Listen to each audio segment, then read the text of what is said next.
बदलते वक्त का एहसास जरा तुम भी समझ लेना, छलकते आंसुओं की लाज जरा तुम भी रख लेना, निभाकर रिश्ता तुम अपना मेरा बस साथ दे देना, देकर वोट तुम अपना ताहिर को जिता देना।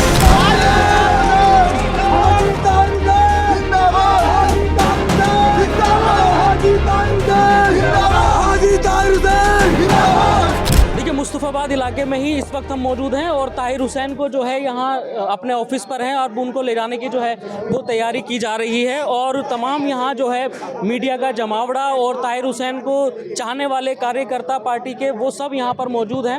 अब ये बताया जा रहा है कि ताहिर हुसैन को जो है रोज़ लाया जाएगा और शाम को 6 बजे जो है वो वापसी उनको ले जाया जाएगा, क्योंकि जो उनको पैरोल मिली है उसके अकॉर्डिंग ही उनको जो है वो चलना पड़ेगा। लेकिन अब ये तमाम पुलिस बल भी उनके साथ मौजूद है, कार्यकर्ता मौजूद हैं, ऑफिस से इस वक्त जो है वो निकलने वाले हैं और बात करने की कोशिश करेंगे कि अगर वो मीडिया से बात करेंगे क्या उनका जो है रणनीति उन्होंने बनाई है, किस तरीके से उनका जो है ये इलेक्शन की कैंपेनिंग रहेगी, ये तमाम बातें जो है हम उनसे जानने की भी कोशिश करेंगे और कोशिश करेंगे कि हम उनसे बात कर सकें, है ना। देखिए, ऑफिस से जो है वो अंदर से अब वो बाहर आने वाले हैं, लेकिन जो तमाम यहाँ पर भीड़ है और सुरक्षा का जो है एकदम पूरा इंतजाम है। पुलिस जो है वो पुलिस प्रशासन ने जो है उनको चारों तरफ से जो है घेर रखा है, पुलिस की कस्टडी में ही है और उनको जो है अंदर से लाया जा रहा है। लेकिन अब यही होगा कि मतलब क्या वो मीडिया से बात कर पाएंगे या नहीं कर पाएंगे।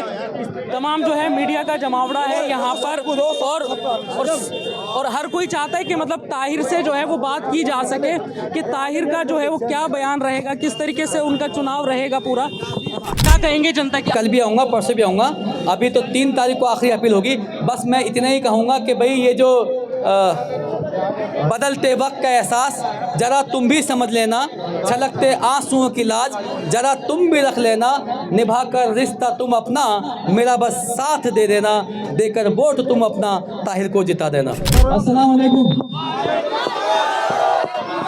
बुजुर्गों, दोस्तों, जिस तरह आज सुबह 7 बजे से मैं जब जेल से बाहर निकला था तो बहुत सारी बातें मेरे दिमाग में और मेरे दिल में चल रही थी। डर भी लग रहा था, खौफ में भी था और मेरी आंखों से आंसू भी निकल रहे थे। लेकिन जब मैं यहाँ 9:30 बजे पहुँचा और जिस तरह से मुझे जनता का समर्थन मिला, प्यार मिला, बहुत सारी मेरी माँ, मेरी बहनें, मेरे बच्चे, मेरे बुजुर्ग, मेरे साथी, नौजवान, सुबह से जब से मैं यहाँ हूँ, मुझसे मिलने के लिए, मुझसे हाथ मिलाने के लिए, मेरी एक झलक देखने के लिए, बहुत सारी समस्याएं होने के बावजूद भी मुझसे मिलना चाहते हैं। मेरी थोड़ी मजबूरी है, मैं माननीय सुप्रीम कोर्ट के आदेश पर आप लोगों के बीच चुनाव प्रचार के लिए आया हूँ। और चुनाव प्रचार के लिए जैसा आप सब जानते हैं कि डोर टू डोर होता है, जनसभा होती है या पैदल पदयात्रा होती है, रोड शो होता है, इन तमाम चीजों के लिए भी परमिशन लगती है। तो थोड़ा सा एक तो शेड्यूल हमारा गड़बड़ा था, क्योंकि जो जनसभा थी वो उसका जो टाइम है वो 6 बजे से लेकर 10 बजे तक है, लेकिन जो मेरे उपस्थिति आपके बीच में है वो सनलाइट के हिसाब से, यानी सूरज छुपने से सूरज निकलने तक का जो टाइम है, सूरज निकलने से सूरज छुपने तक का एक जेल मैनुअल है, उसके हिसाब से। बाहर अभी आधा घंटे का आसपास मेरे पास और है आपके साथ बात करने का, आपसे मिलने का, आपको देखने का। तो मैं कहना चाहता हूँ कि आज जो हालात हैं, जो स्थिति है, जो हमारी आपकी मुलाकात है, वो हम आंखों से करेंगे, हाथ हिला के करेंगे और दिल से दुआ करेंगे। इंशाल्लाह बहुत जल्दी वो वक्त भी आएगा जब मैं आपसे गले लगूंगा, आप मुझे अपने गले लगाएंगे। ये चुनाव आप सब जानते हैं कि पिछले 15 साल जब शीला सरकार दिल्ली के अंदर राज करती थी, उसके बाद 10 साल से केजरीवाल की सरकार है। लेकिन दिल्ली को किसने पेरिस बनाने का वादा किया, किसी ने दिल्ली को कुछ कहने का वादा किया, लेकिन ये मुस्तफाबाद जो अपने दम पे यहाँ बसा, अपने दम पे यहाँ खड़ा है, यहाँ कोई किसी सरकार ने बहुत ज्यादा काम नहीं कराया। ये सड़कें जो 5 साल पहले मैं छोड़ के गया था, उससे भी बुरा हाल है। मुझे लगा कि आम आदमी पार्टी की सरकार है, केजरीवाल की सरकार है, शायद मुस्तफाबाद में विधायक आम आदमी पार्टी केजरीवाल का है, बहुत ज्यादा काम हुआ यहाँ होगा, बहुत सारी चीजें होंगी। लेकिन ये तमाम तार जो दिख रहे हैं, जाल बिछा हुआ है, जो हमेशा खतरा मंडराता रहता है, ये वो वैसे के वैसे ही है, सड़कें वैसी की वैसी हैं। एक चीज मुझे बहुत ज्यादा मिली, वो था गंदगी का ढेर। आप सब जानते हैं कि जब मैं यहाँ कौंसलर के बीच में था तमाम परेशानियों के बावजूद भी, सरकारी संसाधन कम होने के बाद भी, आप सब जानते हैं कि हमने अपने प्राइवेट तरीके से भी यहाँ सफाई व्यवस्था को दुरुस्त कराया था और बहुत सारे काम कराए थे। बहरहाल आज ये चुनाव दिल्ली के अंदर दो मुख्य पार्टी लड़ रही हैं, जिसमें एक आम आदमी पार्टी, दूसरी बीजेपी है। कांग्रेस का तो कहीं नाम ही नहीं है, सब जानते हैं, बस थोड़ी से 5-7 सीटों पे हल्ला मचाने बैठ जा रहे हैं। लेकिन उससे बड़ी बात, अगर आप सब टीवी देखते हैं, अखबार पढ़ते हैं, तो एक नाम और उभर के आया है। अगर मोदी सरकार की बात होती है, मोदी जी की बात होती है, केजरीवाल की बात होती है, तो वहाँ ताहिर हुसैन ओवैसी साहब की बात होती है। दोस्तों, ये पहचान जो मुस्तफाबाद ताहिर हुसैन के नाम से पूरे देश में जानी जा रही है, मैं मानता हूं कि आज मुझ पे कुछ दाग लगे हैं, आरोप लगे हैं, लेकिन यकीनन मुझे अल्लाह पर यकीन है, भरोसा है, देश के कानून पर, संविधान पे मुझे न्याय मिलेगा और मैं बिल्कुल पाक साफ बेदाग आपके बीच में हाजिर हूं। हाजी ताहिर हुसैन जिंदाबाद। दोस्तों, नौजवानों, जेल में 5 साल में आपसे दूर बैठा हूं। ये 5 साल की दूरी, ये रातें, ये वो मोटी मोटी सलाखें, वो ऊंची ऊंची दीवारें जो 5 साल से मैं देख रहा हूं, वही पेड़, वही लोग, वही वहां का स्टाफ। खाने में कुछ नया नहीं। अभी मेरे कुछ साथी नारा लगा रहे थे कि देखो देखो शेर आया। मैं कहना चाहता हूं, शेर का जो खाना होता है वो आप सब जानते हैं क्या खाना होता है, लेकिन घोड़े का खाना क्या होता है? घास फूस, जो 5 साल से मैं खा रहा हूं। लेकिन घोड़े की खासियत है कि घोड़ा जब चलता है, दौड़ता है, तो अपने ऊपर सवारी बिठा कर उनको मैदान में फतह हासिल करता है, लेकिन शेर किसी का काम का नहीं है। मेरे दोस्तों, 5 साल से मैंने घास फूस खा के घोड़े जैसा अपने आप को बनाया है, अपने दिमाग को बनाया है, अपने हौसले को बनाया है। ये हौसला जो आज मुझे मौका आपके बीच में आकर दिखाने का मिला है, आपकी मोहब्बतों से मिल रहा है, ये साबित आपको करना है 5 फरवरी को पतंग का बटन दबा के, कि जब 8 फरवरी को दिल्ली का रिजल्ट आए तो मुस्तफाबाद की सीट भारी मतों से पतंग के निशान पे आपका वोट मिलने से ताहिर हुसैन को जीत हासिल होनी चाहिए। आज ताहिर हुसैन एक परिवार का इंसान नहीं है। ताहिर हुसैन से अपने बच्चों का, माँ बाप का जरिया नहीं है। ताहिर हुसैन इस हर विधानसभा के बुजुर्ग का बेटा है, हर बहन का भाई है, हर माँ के लिए वो उम्मीद है जो अपनी माँ उसकी आंचल उसके सर पे अपने रखती है। उस बच्चे का मैं मामा हूँ, चाचा हूँ। जो मेरे नौजवान बच्चे हैं, उन तमाम नौजवान साथियों का मैं साथी हूँ जो पिछले आपने 30 साल से मुझे देखा है। ये पहचान, ये नाम, ये इज्जत, ये बदनामी का दाग जो अगर मुझ पे लगा है, तो कहीं ना कहीं उसकी कोई कमी कहीं ना कहीं आज ना तो 50 साल के बाद जब इतिहास लिखा जाएगा, और उस इतिहास में जब ये चर्चा होगी कि जब 2025 का चुनाव हुआ था तो मुस्तफाबाद की जनता ने क्या फैसला लिया था, इस बात पे आप सोच लेना। दोस्तों, कुछ चीजें ऐसी होती हैं जो वक्ती तौर पे हम भूल जाते हैं। यह बताने के लिए मुझ पे कुछ नया नहीं है, क्योंकि जो हालात मैं आज देख रहा हूँ वो पहले से भी ज्यादा खराब हैं। सिर्फ मुझे आपको याद दिलाना है, आपको एहसास कराना है, आपको बताना है कि ये पार्टियां जो सेकुलर के नाम पे आपसे वोट लेती हैं, लेकिन जब इस विधानसभा में जहां 2.5 से 3 लाख वोटर हैं, हिंदू और मुसलमान दोनों भाई मिलाकर, लेकिन इन सेकुलर पार्टियों को आज तक एक प्रत्याशी इस विधानसभा का नहीं मिला। कहीं ना कहीं लक्ष्मी नगर से लाते हैं, ओखला से लाते हैं, बहराइच से लाते हैं, अलग अलग जरिए से पैराशूट के यहाँ भेजते हैं, और आप अपना वोट सिर्फ इसलिए देते हो कि वो बीजेपी को हराता है। तो मैं आपसे कहना चाहता हूं कि आज सिर्फ और सिर्फ मुस्तफाबाद में अगर बीजेपी को कोई हरा सकता है तो वो आपका वोट और पतंग का निशान है। दोस्तों,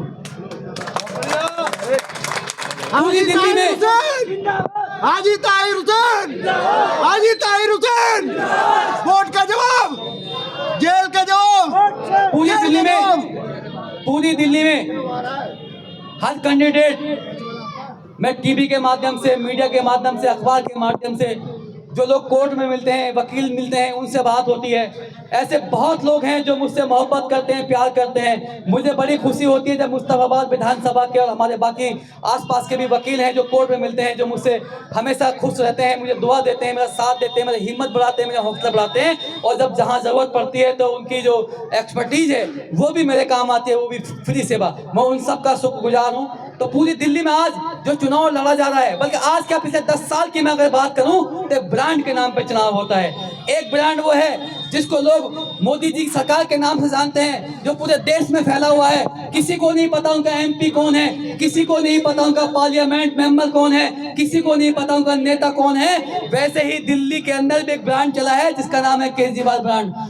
दिल्ली की जनता की भी बहुत सारी जनता है ऐसी, इसको नहीं पता उनका विधायक कौन है। उनको सब एक ही बात पता होती है, भैया हमने तो केजरीवाल को वोट दिया था। लेकिन जब काम करने की बात आती है, जब वो विधायक के पास जाते हैं तो साफ सूख जाता है, वहां मिलते भी नहीं है। ये भी आपको पहचाननी होगी कि लोकतंत्र का ये तरीका नहीं है। लोकतंत्र जनता का अधिकार है, लोकतंत्र जनता के वोट की ताकत है। जो आपकी आवाज उठाने वाला आपका जनप्रतिनिधि, जो आपकी समस्याओं को जानता है, परेशानियों को जानता है, जो दिन के उजाले में या रात के अंधेरे में आपके साथ खड़ा हो, वो लोकतंत्र की ताकत होती है। दोस्तों, ये चुनाव आज हमारी पार्टी MIM पार्टी जो 2 विधानसभा पे लड़ रही है, बहुत सारे हमारे मीडिया के साथी हैं जो इस सवाल भी मुझसे पूछने वाले हैं कि आपकी पार्टी 2 जगह लड़ रही है।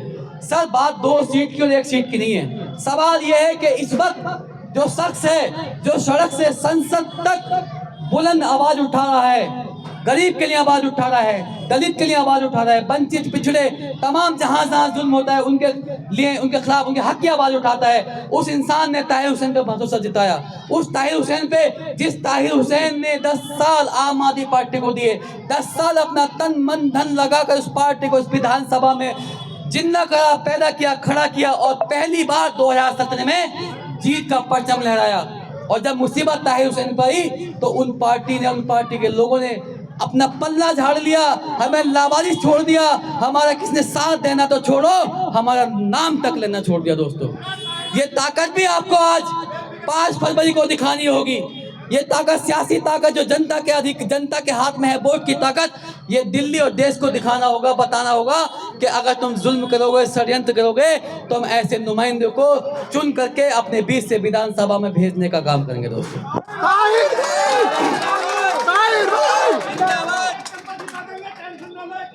बहुत सारी बातें मैं करनी चाहता हूं क्योंकि मुझे 6 दिन का टाइम है, 3 तारीख तक प्रचार चलेगा और आपकी दुआ, आपका साथ रहा तो इंशाल्लाह कल भी हाजिर होऊंगा। तो अगर आज ही मैं ज़्यादा बोलूँगा, क्योंकि 5 साल के बाद मेरी ये भड़ास निकल रही है। 5 साल से मैं अकेला, तन्हा, सिर्फ कागज़, पेन, कलम, अखबार, किताब, अल्लाह की याद, नमाज पढ़ना, कुरान पढ़ना, इसी पे अपना वक्त बिताया। दोस्तों, मैंने कभी खाने के बारे में नहीं सोचा कि मैं कैसा खाना खा रहा हूँ। मैंने कभी ये नहीं सोचा मैं कैसी नींद सो रहा हूँ। मैंने कभी ये नहीं सोचा कि मैंने 100 का नोट, 500 का नोट नहीं देखा 5 साल से कैसा होता है। ये तमाम चीज़ें हैं जिन चीज़ों से मैं दूर रहा हूँ। जेल का नाम सिर्फ इसलिए नहीं कि वहाँ मोटी सलाखें हैं, ऊंची दीवारें हैं। जेल इसलिए है कि पिंजरा सोने का भी हो तो पिंजरा पिंजरा होता है। दोस्तों, उस पिंजरे से आज़ाद होने के बाद अल्लाह के हुक्म से इंसाफ मुझे मिलेगा। न्यायालय पे पूरा यकीन और भरोसा है और वो दिख भी रहा है कि जिस तरह से एक CM को चुनाव प्रचार करने की इजाज़त कोर्ट के जरिए मिल सकती है, तो एक अदने से आदमी को भी कोर्ट के जरिए चुनाव प्रचार की इजाज़त मिल सकती है। और ये ताकत थी उस संविधान की जिसको बाबा भीमराव अम्बेडकर ने हमें दिया था। दोस्तों, ये तमाम ऐसी बातें हैं, ऐसे हालात हैं कि मैं यहाँ 24 घंटे तो क्या, अगर 1 महीने भी दिन रात कहूँ तो मेरी बातें ख़त्म नहीं होंगी। बस मेरे कम शब्दों से, मेरे हालात से, आप मेरे एहसास से, अपने दिल के कनेक्शन को मेरे दिल से जोड़ लेना, अपनी आँखों के तार को मेरी आँखों से महसूस कर लेना। और ये चुनाव ताहिर हुसैन को जिताने के लिए आपको लड़ना होगा। आज मैं मानता हूँ मेरे पास संसाधन की कमी है, मेरे पास पैसे नहीं हैं, मैं अकेला हूँ, अलग थलग हूँ। और जब मैं 6 महीने पहले मैंने इस बात पर आप लोगों के मशवरे से, क्योंकि बहुत सारे ऐसे लोग थे, जिम्मेदार लोग, जो भले ही आज मेरे साथ नहीं हैं, लेकिन 6 महीने पहले उन लोगों ने ही मुझे हौसला दिया था, ताकत दी थी कि ताहिर भाई आपको चुनाव लड़ना है। आज हम किसी पार्टी के मोहताज नहीं, हम इंडिपेंडेंट लड़ेंगे और वक्त आएगा तो कोई ना कोई पार्टी भी हमें मिलेगी। उनकी बात मान के, साथ देख करके, यकीन करके मैंने अपने बीवी बच्चों को जनता के बीच भेजा, घर घर भेजा, मशवरा करा, राय जानी। तो ज्यादातर लोगों ने कहा ताहिर हुसैन को चुनाव लड़ना चाहिए और ताहिर हुसैन को मैदान में आने के बाद में फिर हमारी जिम्मेदारी है कि उसको पतन पे वोट मिलेगा या जैसे भी वोट मिलेगा, जिताने की जिम्मेदारी हमारी है। हमें किसी पार्टी की मोहताजी नहीं है, हम ताहिर हुसैन को जिताएंगे। ऐसे में ही ये तमाम बातें होते हुए तब उस वक्त जहाँ सबने साथ छोड़ दिया, उस वक्त एक पार्टी AIM पार्टी जो पिछले 10 साल से पार्षद का चुनाव आपके बीच लड़ रही है, कोई पहचानी हुई पार्टी है आपकी, कोई ऐसा नहीं कि आप उसको नहीं जानते। ये बात सही है कि दिल्ली में विधानसभा का चुनाव पहली बार लड़ रही है, लेकिन इंशाल्लाह मुझे यकीन है कि दिल्ली की जनता, ओखला की जनता, मुस्तफाबाद की जनता MIM को ये दोनों प्रत्याशी जिता करके विधानसभा भेजेंगे तो आने वाले टाइम पे इंशाल्लाह MIM की पार्टी 70 की 70 विधानसभा लड़ने जा रही है। हाजी ताहिर हुसैन जिंदाबाद, हाजी ताहिर हुसैन जिंदाबाद, हाजी ताहिर हुसैन जिंदाबाद, हाजी ताहिर हुसैन जिंदाबाद। मैं अभी अपने बच्चों से कुछ जानकारी ले रहा था, पूछ रहा था। जब मैं इनसे जुदा हुआ था, अलग हुआ था, तो शायद ये उस वक्त खड़ा होना भी सही नहीं जानते थे। उसमें मेरा एक बड़ा बेटा है, उसको मैंने उसके भविष्य के लिए, पढ़ाई के लिए मैंने उसको हॉस्टल में रखा था। वो बिल्कुल वाकिफ नहीं था मुस्ताबाद की गलियों से, यहाँ के इलाके के हर लोगों से। वो अपनी पढ़ाई पूरी करके सिर्फ उसे 2 या 3 महीने हुए थे आए हुए, और 3 महीने बाद ये हादसा हुआ जिसकी वजह से वो मुझसे फिर बिछड़ गया। जब वो बच्चा था, जब मैं उसको हॉस्टल छोड़ के आया था, तब भी वो अपने आंसू मुझे नहीं दिखाता था, जाके बाथरूम में रोता कि अब मुझे छोड़ के जा रहे हैं। मैं भी जब वापस आता था मैं भी रोता था, लेकिन मुझे नहीं पता था कि ये 6 साल का जो वनवास उसका हॉस्टल में रहा, स्कूल में रहा, जहाँ उसने एजुकेशन हासिल की और वहाँ से तरबियत हासिल की, लेकिन उसके बाद ये कुदरत की तरफ से भी एक फैसला था, ये 5 साल आज इस वनवास को मुझे हो गए हैं। तो मैं अभी उसको चीज़ बता रहा था, समझा रहा था कि बेटा हिम्मत नहीं हारनी है, हौसला नहीं हारनी है। जब ताहिर हुसैन अकेला था, जब ताहिर हुसैन का कोई साथ देने वाला नहीं था, पैसा नहीं था, मजदूर था, वो मजदूरी करके आज से 30 साल पहले इस मुस्ताबाद में लोगों ने उसको बसाया और उसको नाम दिया, उसको पहचान दी, उसको जिताया। ये विधानसभा बाबत की मुस्ताबाद की जनता भी वही काम दोबारा दोहराएगी। ना घबराने की जरूरत है, न डरने की जरूरत है। हाँ, अगर हम सीखते हैं झुकना तो सिर्फ अल्लाह के आगे झुकना सीखते हैं। हम झुकेंगे तो सिर्फ अल्लाह के आगे झुकेंगे, इंसान के आगे, किसी आका के सामने नहीं झुकेंगे। ये जितनी भी पार्टियां हैं, अगर इनका नुमाइंदा आज कहीं दिल्ली की जनता के बीच में जाके वोट मांग के जीतता भी है तो वो वही उतनी बात बोलता है जितनी उसकी पार्टी के आका उसको सिखा के बोलते हैं। और जब कोई मसला ऐसा आता है कि जब एक पक्ष नाराज होगा, दूसरा पक्ष खुश होगा, तो वहां वो अपने मुंह में दही जमा देते हैं। ये सारी बात आप देख लेना दोस्तों। ये लड़ाई जो आज चुनाव के मैदान में हक और इंसाफ के लिए इस तन्हाई से मैं जूझ रहा हूँ, ये आपके हवाले है। ये 6 दिन, ये जो वक्त है, जो भी आपके पास संसाधन है, आप अपनी वीडियो बनाएं, आप अपने साथियों को कॉल करें, आप किसी के घर जाएं, चाय पिएं, लेकिन आपको, हर इंसान को, हर व्यक्ति को, हर वोटर को इस वक्त ताहिर हुसैन बनना पड़ेगा, क्योंकि इस वक्त ताहिर हुसैन सब जगह नहीं जा सकता। जितना भी वक्त है, जितनी भी कोशिश है, ये सिर्फ आपके हवाले है। इसको आगे बढ़ाने का काम आपको करना है। मोहर लगेगी पतंग पे, मोहर लगेगी पतंग पे, लगेगा पतंग का।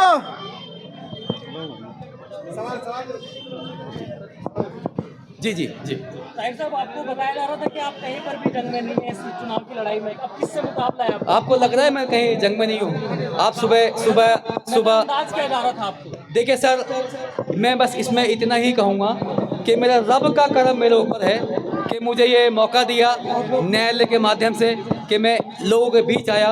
इससे पहले लोगों में थोड़ा सा विश्वास की कमी थी, थोड़ा डर था, खौफ था।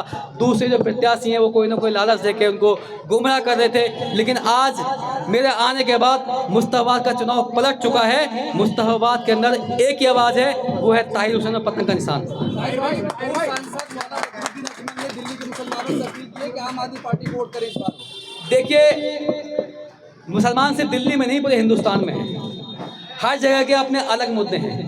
अजमल साहब बीजेपी को रोकने में आसाम में तो कामयाब हो नहीं पाए, आसाम के मुद्दे तो पूरे कर नहीं पाए। वो दिल्ली के लोगों को सिखाने के लिए आ गए। उन्हें ये भी नहीं पता दिल्ली में मुस्ताबाद की गली में क्या हाल है, उन्हें ये भी नहीं पता दिल्ली के मुस्ताबाद में स्कूल भी नहीं है। बहरहाल वो बड़े नेता हैं, बड़े लीडर हैं, उनके बारे में मैं कुछ नहीं कहूँगा। जो उन्होंने कहा वो उनकी समझ है, लेकिन उन्होंने सिर्फ इसके साथ साथ एक बात और भी कही है। उन्होंने ये अपील कही है कि जो बीजेपी को हरा सकता है उसको वोट दे।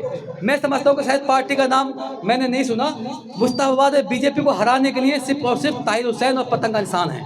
ताहिर भाई, मेरा सवाल है कि जो आम आदमी पार्टी के लोग हैं वो ये कह रहे हैं कि 5 साल पहले असदुद्दीन ओवैसी कहाँ थे जब लोगों को जेल में यूएपीए के तहत डाला जा रहा था, जब मरकज पर आरोप लग रहा था, तब असदुद्दीन ओवैसी कहाँ थे? सर देखिए, आप जानते हैं कि न्यायालय की पाबंदियां हैं, तो मैं किसी भी मुकदमे के बारे में कोई बात नहीं करूँगा, वो जुडिशल का मैटर है।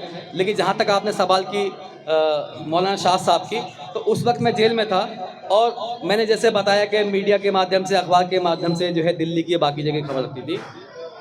जहाँ तक मैंने देखा है और सुना है, सिर्फ और सिर्फ वाहिद असदुद्दीन ओवैसी साहब एक आवाज़ थी संसद भवन में जिसने सबके लिए आवाज़ उठाई, जुल्म के खिलाफ आवाज़ उठाई, नाम लेके बोले। लेकिन सवाल ये कि जिनके साथ उनका रिश्ता था, जिस पार्टी की आप बात कर रहे हैं, अरे ताहिर हुसैन तो उनका पार्षद था। या तो वो ये कह दें कि ताहिर हुसैन का उनका कोई रिश्ता नहीं था, ताहिर हुसैन उनका पार्षद नहीं था, ताहिर हुसैन उनके झाड़ू के सिंबल पे नहीं जीता था, या तो वो ये बात बोलें, या फिर ये बात बोलें कि ताहिर हुसैन पे जो आरोप लगे हैं उस पर उनका क्या कहना है। तो ये सवाल मतलब कुछ समझ से बाहर है। वो तो सिर्फ एक, जिस पार्टी के साथ आप 10 साल रहे वो आपको बीजेपी का बी टीम होने का आरोप लगा रहे हैं। सर मैं ये जो आपने बोला है अभी, आप थोड़ा जोर से भाई, ये कह रहे हैं कि जिस पार्टी के साथ आप 10 साल रहे वो ताहिर हुसैन को कह रहे हैं कि बीजेपी का एजेंट है, यानी वो एक सीधा सीधा आरोप लगा रहे हैं। भैया 5 साल जब मैं आपके साथ था, आपके साथ रहता था, आपके साथ घूमता था, आपके साथ खाता पीता था, आप मेरे पास आते जाते थे, मैं आपके दुख दर्द में शामिल रहता था, तब आपने एक आपकी कैसी पहचान थी? आपने उस वक्त नहीं पहचाना ताहिर हुसैन को कि ताहिर हुसैन बीजेपी का एजेंट है या ताहिर हुसैन जो है अपनी कौम का, अपने लोगों का हमदर्द है? उस वक्त आपकी पहचान कहाँ गई थी? तो ये बिल्कुल वैसी ही बात है जब 2013 में आम आदमी पार्टी आई थी तो उस वक्त कांग्रेस वालों ने और बहुत लोगों ने ये बात कही थी कि ये आरएसएस की बी टीम है। और वह साबित हो रही है चीज़ कि जिस तरह से बीजेपी काम कर रही है, जो विचारधारा पे बीजेपी वोट मांग रही है, उसी विचारधारा पे आम आदमी पार्टी भी वोट मांग रही है। भाई आज जम्मू कश्मीर के पूर्व सीएम फारूक अब्दुल्ला आ रहे हैं कांग्रेस पार्टी के प्रत्याशी मुस्तफाबाद के लिए प्रचार करने। क्या लगता है मुकाबला कितना आसान होगा आपका या कैसे देखते हैं? अरे साहब, उमर अब्दुल्ला साहब अपनी सीट तो बचा नहीं पाए। जिस प्रत्याशी ने, जिस सांसद ने उनको हराया था वो भी वहीं हमारे पड़ोस में तिहाड़ में रहते हैं। नाम सुना होगा आपने, इंजीनियर रशीद साहब। तो मतलब ही नहीं है सर, ये मुद्दा मुस्तफाबाद का है। ये दिल्ली चुनाव, मैं फिर बता रहा हूँ, दिल्ली का चुनाव 70 विधानसभा का है, लेकिन ये 2 सीट जो ओखला और मुस्तफाबाद की सीट है, ये 2 सीट उस तमाम चीज़ों के लिए चुनाव लड़ा जा रहा है जो आज हक तलफी हो रही है, जुल्म हो रहा है, तमाम तरह के हालात बनाए जा रहे हैं, आंसू छलकाए जा रहे हैं। ये आज एक मौका, एक ज़रिया ओवैसी साहब को जनता देने जा रही है ताकि वो आने वाले समय के लिए ये प्रूफ कर सके कि ओवैसी साहब हमने आपको वोट दिया, आपके 2 विधायक जिताए, अब आप क्या करने जा रहे हो हमारे लिए करो। जो आदमी बिना जीते इतना कुछ कर रहा है, जीतने के बाद वो क्या कुछ कर सकता है? ताहिर भाई, ओवैसी साहब ने इलेक्शन से पहले भी आपसे मुलाकात करने की कोशिश की, आपके लिए कोशिश की? देखिए, मेरी उनसे कभी कोई मुलाकात नहीं हुई और मुझे कहीं ना कहीं ये लगता था कि जिस तरह से नरेश बालियान जो आम आदमी पार्टी के विधायक थे, उनकी पत्नी को प्रत्याशी बनाया गया आम आदमी पार्टी। मकोका का केस कोई छोटा केस नहीं होता, आपको मालूम होगा। तो जो आरोप मुझ पर है उससे भी बड़ा आरोप है, लेकिन क्योंकि वो उनका नाम नरेश बालियान है, उनकी पत्नी को टिकट दे दिया। मेरा नाम क्या है? ताहिर हुसैन। तो मुझसे बात करना छोड़ो, मिलना छोड़ो, मेरा नाम लेना बंद कर दिया। उल्टा मुझे आज बीजेपी का एजेंट कह रहे हैं जो खुद बीजेपी के राह पे चल रहे हैं। ताहिर हुसैन को जो है ले जाया जा रहा है, इसी तरीके से रोज़ जो है ताहिर हुसैन को लाया जाएगा चुनावी कैंपेन के लिए और अगली बार फिर कोशिश करेंगे कि क्या होगा। लेकिन एक जो उन्होंने अपनी ये पूरी बात कही है, पूरा बयान उन्होंने मीडिया से बात करते हुए, यहाँ को जनता को जो है संबोधित करते हुए, आवाम को खिताब करते हुए उन्होंने कहा है कि मेरा मुकाबला यहाँ पर किससे है? जिन्होंने तशद्दुद किया और उनको नज़रअंदाज किया, ये सीधा मुकाबला उन नफ़रत फैलाने वालों से है, चाहे वो उसमें कैंडिडेट उनका कोई भी हो। लेकिन अब यहाँ की जनता जो है वो कितना इनको जो है अपना समर्थन देती है, किस तरीके से उनके साथ जो है वो लगती है, ये देखने वाली बात होगी। दिल्ली से डीबी न्यूज़ के लिए मैं अब्दुल वाजिद चिश्ती निज़ामी।